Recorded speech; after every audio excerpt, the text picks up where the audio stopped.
Namaste, this is Aisha once again. Thank you so much for coming back to my channel.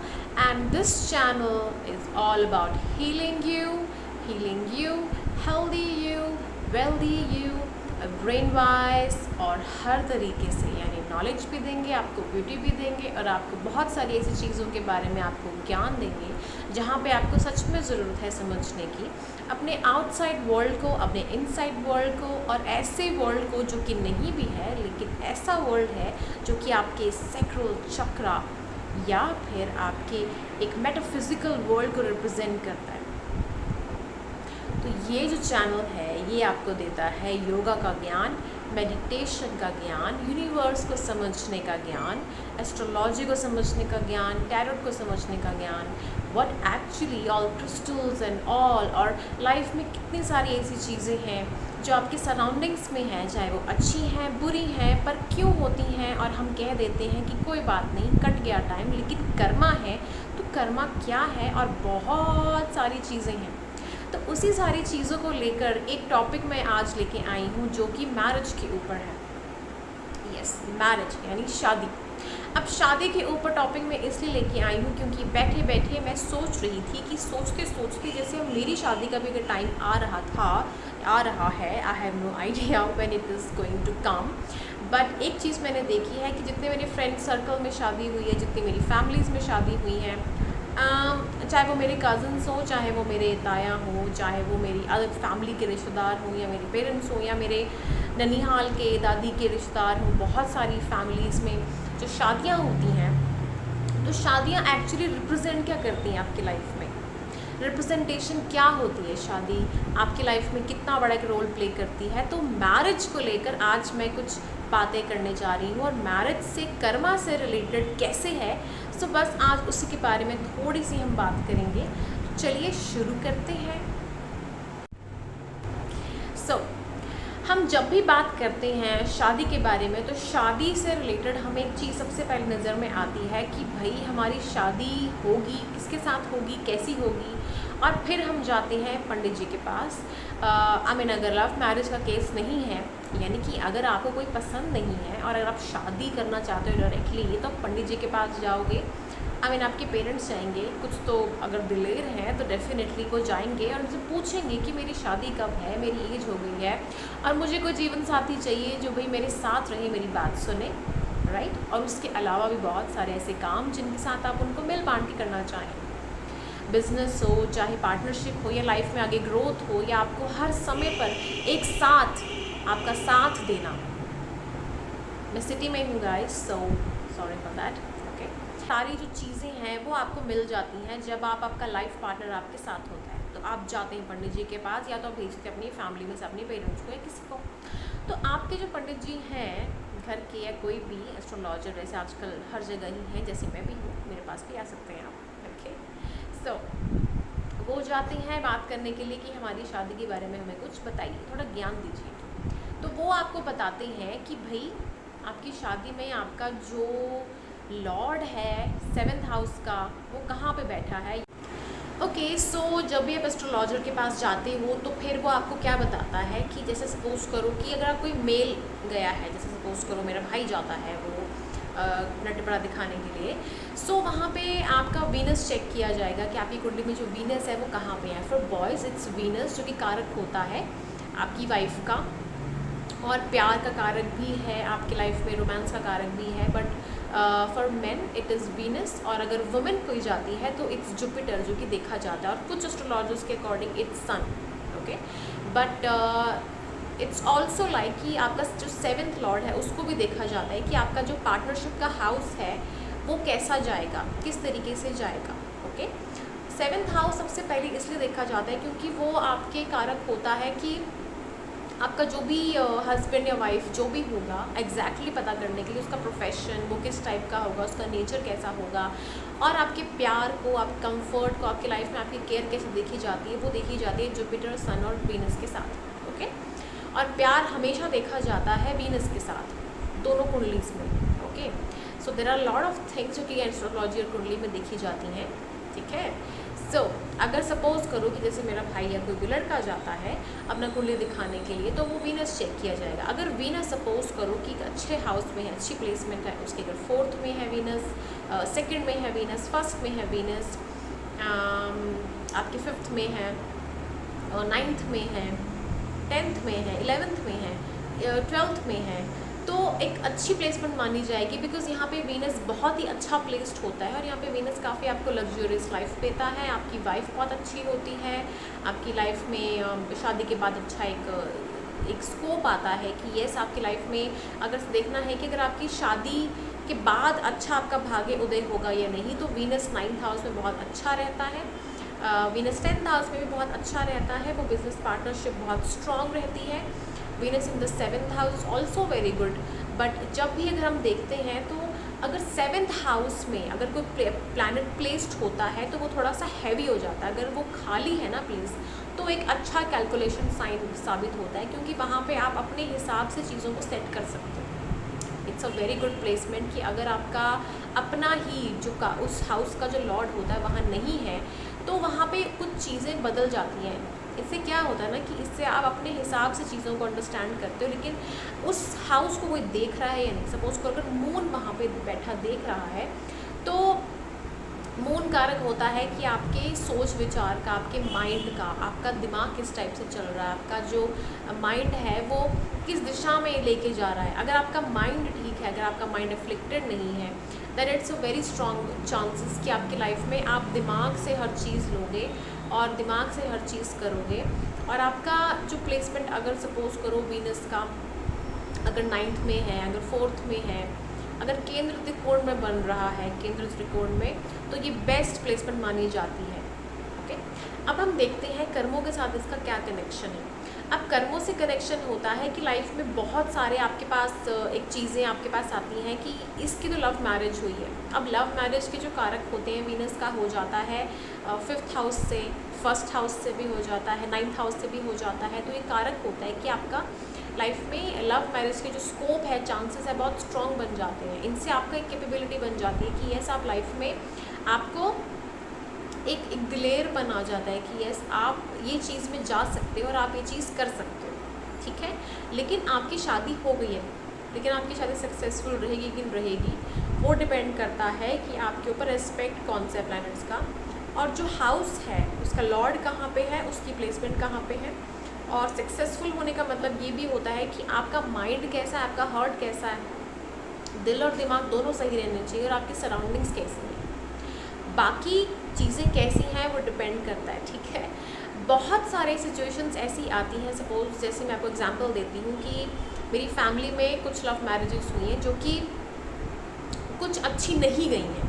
Okay, कुछ violence देखा गया है किसी में कुछ देखा गया है कि it was not that much good, और किसी में देखा गया हुआ है कि love is there, lover zone बहुत अच्छा है दोनों का, बट कहाँ पे है, कुछ कमी है। एक पार्टनर में थोड़ा सा चाइल्डिश बिहेवियर, एक पार्टनर थोड़ा सा मैच्योर है।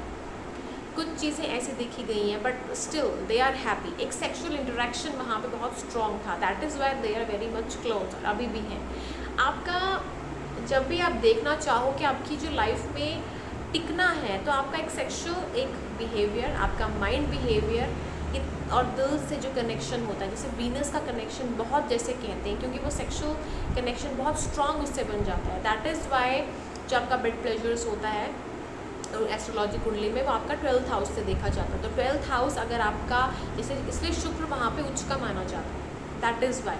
सो अगर वो आपका प्लैनेट बहुत अच्छा स्ट्रॉन्ग है, तो आपकी मैरिज डेफिनेटली लंबी जाएगी ही जाएगी। ओके, उसके अलावा अगर मैं बात करूँ यहाँ पे वीनस को देखूँ, तो वीनस अगर यहाँ पे 4th हाउस में है, तो आपका लग्जरियस लाइफ बहुत अच्छी रहेगी। हो सकता है कि आपकी शादी, या फिर आप किसी से अगर शादी करते हो, या फिर आपका या तो आपके हस्बैंड या आपके स्पाउस का जो भी है, उनकी शायद सेकंड मैरिज हो, या तो आप उनकी सेकंड मैरिज करो, या कोई इशू हो कहीं ना कहीं, कोई लीगल फैक्टर्स का, तो 4th हाउस यहाँ पे कुछ दिखाता है, ठीक है, जब भी वीनस वहाँ प्लेस्ड होता है।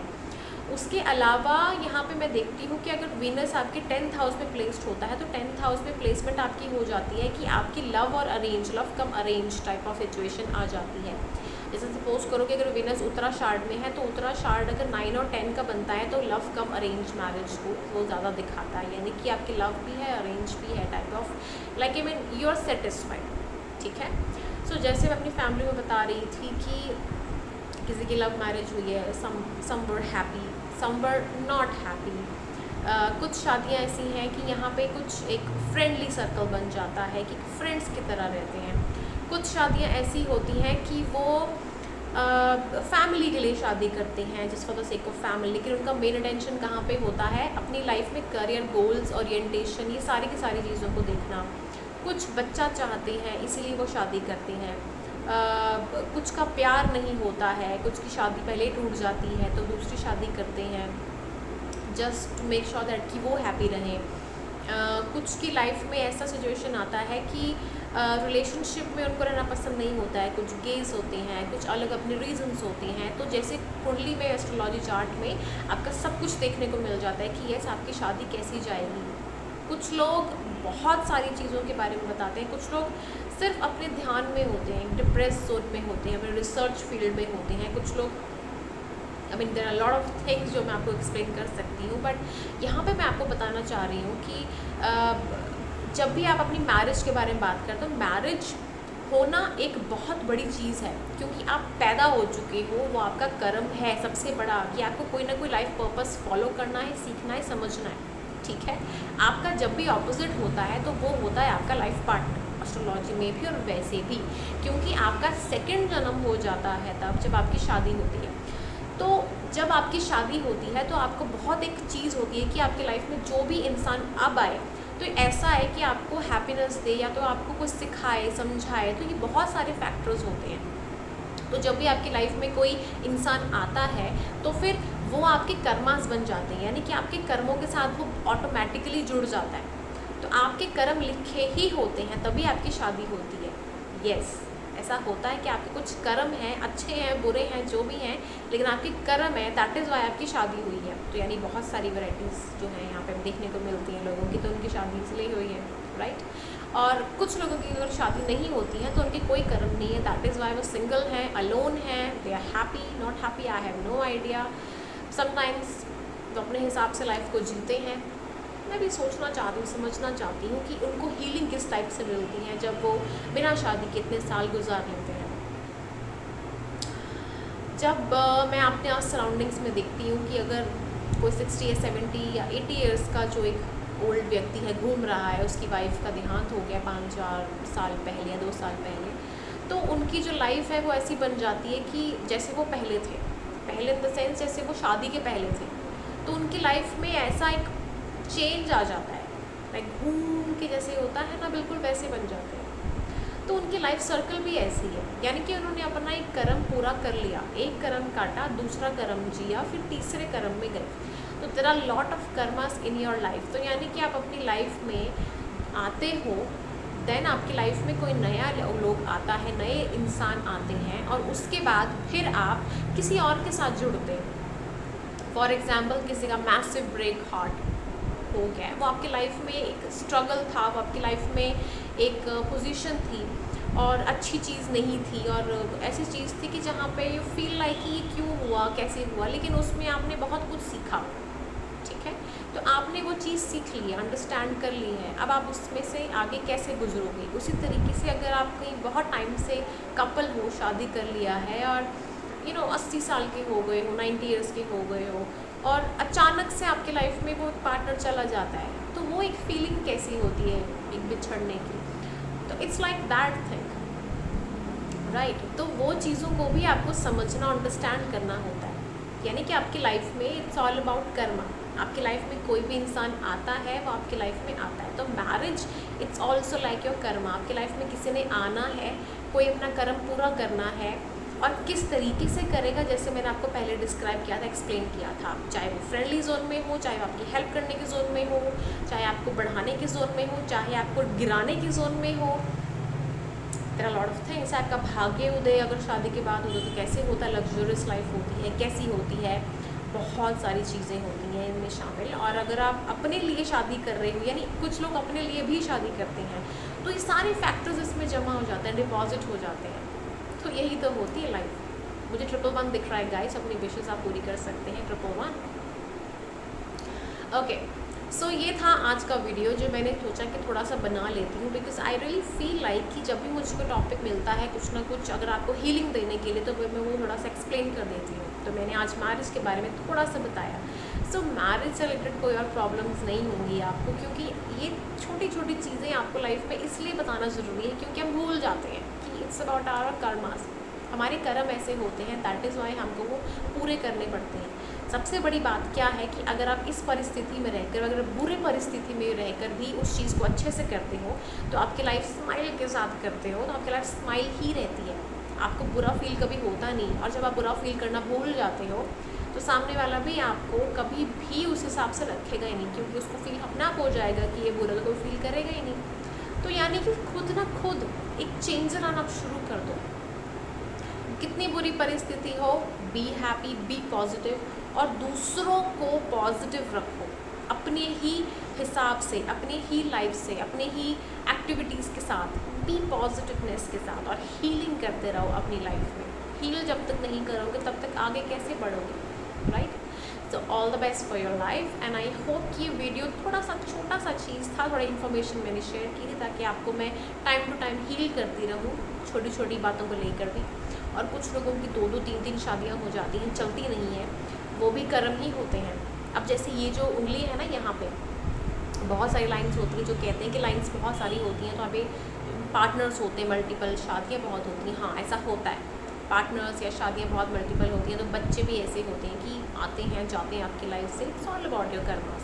आपको हमेशा याद रखना है कि यू आर सिंगल सोल, एक सोल हो आप, आपको कृष्णा के पास जाना है। It's all about believe in your self.